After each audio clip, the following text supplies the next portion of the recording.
All right, this is part 2 of solving trigonometric equations. I'm going to go ahead and show you a couple more. Hey, what happens if one equals the other? Let's go ahead and try and work this out. Now, our problem is we don't have any identities that just simply fit into this. So we're going to create them by doing the same thing to both sides. We're going to square both sides. So now we're going to have cosine squared x equals sine squared x. And you can do either or, right? We know because of the Pythagorean identity that cosine squared x equals 1 minus sine squared x, and that in turn sine squared x equals 1 minus cosine squared x. So just for fun, I'm going to flop the sine squared x and turn that into 1 minus cosine squared x. So what I'm going to have is cosine squared x equals 1 minus cosine squared x. And then all I'm going to do is add those two together, and we have 2 cosine squared x equals 1. All right, so pretty simple solution if you look at it. Divide by 2, right? And then we get cosine squared x equals 1/2. Okay, now we're going to have to take the square root of both sides, right? Take the square root, take the square root.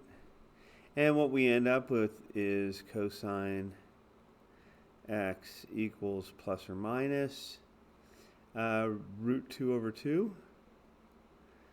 And of course you're going to take the inverse cosine. I'm going to skip it because I want to be able to have room to write the answer here. You have to go back to the original to see if you have the proper answers, right?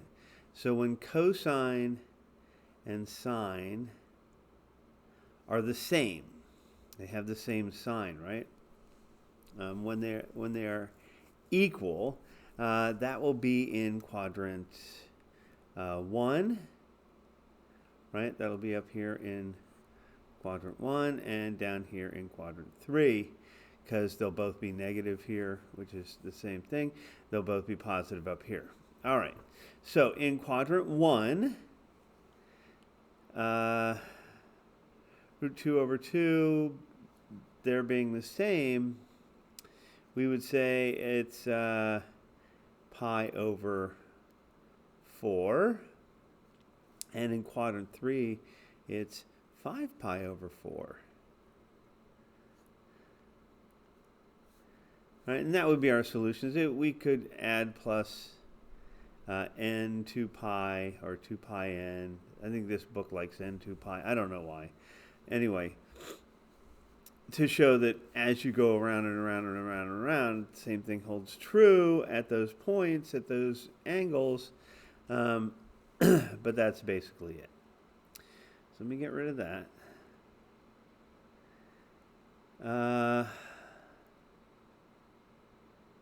Is it this one or this one? Yeah, let's do that one first. Let's do this one first. Both are the same type of idea, but I want to be able to see what happens. In terms of squaring both sides, this is going to help us out over here. I hope. Who knows? But let's see if we can figure it out. Let's square both sides. Let me get on that screen. There we go. So if we square both sides, we have 1 plus 2 cosine x plus cosine squared x. And that's going to be equal to, well, root 3 squared is 3, and sine squared is sine squared x. All right, so I have something here that I can convert using an identity into something cosine-y. Is that a good term? Anyway, but after I do this, then I'll have to distribute. So I know that sine I know that sine squared, and we've talked about it before, we know that this is 1 minus cosine squared. Right, so I'm going to do that, and I'm going to multiply by 3. What I get after I do all that work is the following. I get 3 minus cosine, 3 minus 3 cosine squared x equals what I had over here. You know, this is more of a lengthy problem, not difficult to solve, but just a lot of writing. But that's sort of where we're headed. For now, let's shift everything over here and make it equal to 0. See if we can factor something. So I'm going to subtract 3 and add 3 cosine squared x. And what I get out of it is 2 plus 2 cosine x plus 4 cosine squared x equals 0. Let me reorder this and factor out of 2 because you can factor out of 2. So my new equation is 2 cos square x plus cosine x plus 1 equals 0. Now I can factor.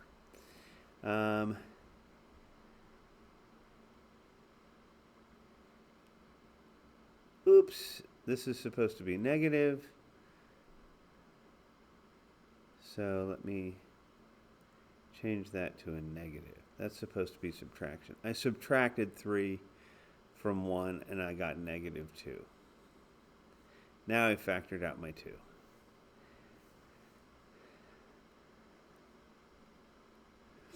Two cosine x cosine x. We want the big number to be positive because we want 2 minus 1. We put the positive over here, the negative over here. Good. We are factored. Now we can solve each for 0. Let's do the first one. 2 cosine x minus 1 turns into cosine x is equal to, that's positive 1 divided by 2, 1/2. Right, we take the inverse cosine. I haven't done it so much.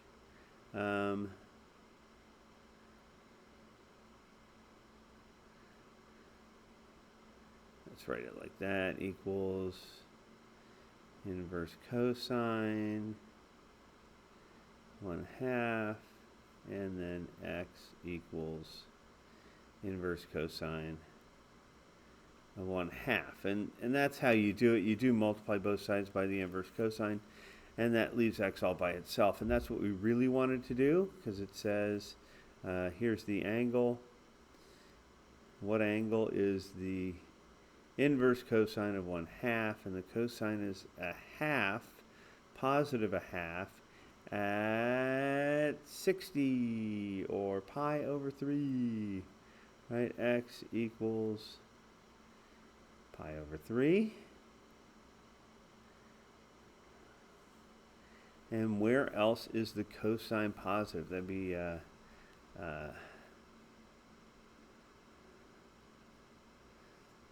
down in quadrant 4. 5 pi over 3. So we'll do the next one. The next one, I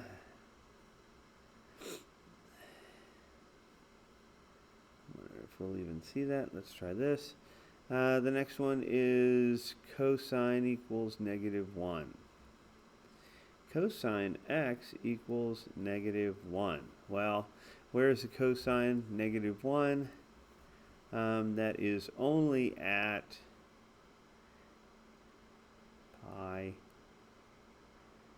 x equals pi, right?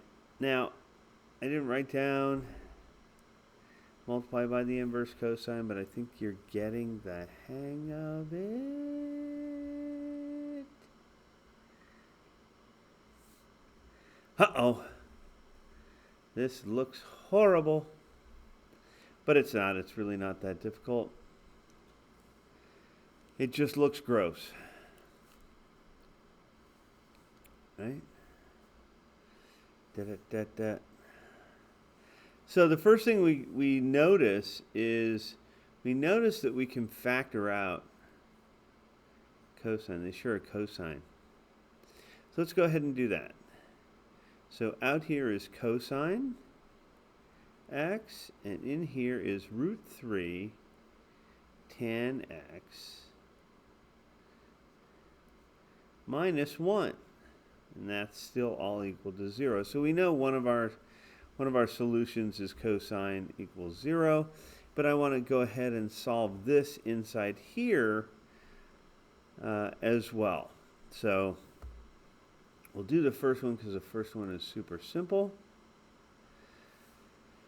Cosine x equals 0.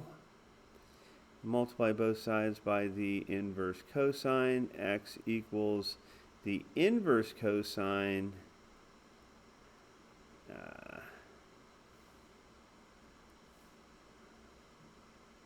Tough writing, kids. There we go. Inverse cosine of 0. Where is the x value or the cosine 0 on the unit circle? And we would say x is 0 at pi over 2 and 3 pi over 2. Now we have to start looking at tangent. Tangent is kind of funny. It's fun to look at the unit circle and think about tangent because tangent is sine over cosine. But I want to solve it first, and then we'll start talking about where it's going to be on the unit circle. We say, well, I hope we do. We say that root 3 tan x, and I'm just going to go ahead and subtract the 1. Actually, no. Let's go ahead and write it all out because I've been skipping enough lately. Minus 1 equals 0. Add the 1 to both sides. Root 3 tan x is equal to 1. Divide by root 3, so tangent of x equals 1 over root 3. And we're going to leave it alone for now. And then we're going to multiply both sides by the inverse tangent. So x is equal to the inverse tangent of 1 over root 3. And let's go ahead and leave it like that for now. So we're looking at sine over cosine. If you think about it, you're looking for 1/2, and you're looking for root 3 over 2, and both positive. They're either both positive or both negative, right? Because we want to end up with a positive value. So there are two places where the x value is root 3 over 2 and the y value is 1/2, and those are they lie on the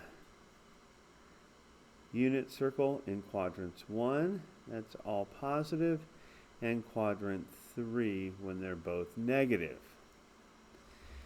So here we go. Pi over 6 is where this happens, and then we would say down here at 7 pi over 6. So we would come up with answers of x equals pi over 6 and 7 pi over 6. Anything else? Do we have another one? No. We already did it. That's it, guys. So I hope by going through a whole bunch of these and trying different ways to get there, you understand that it's not necessarily just write it all down, solve it like an algebraic equation, but you can do the same things. You can multiply both sides by the same amount and not change the equation at all. You can, use your properties of mathematics to get these done. So thank you for your time. Good luck.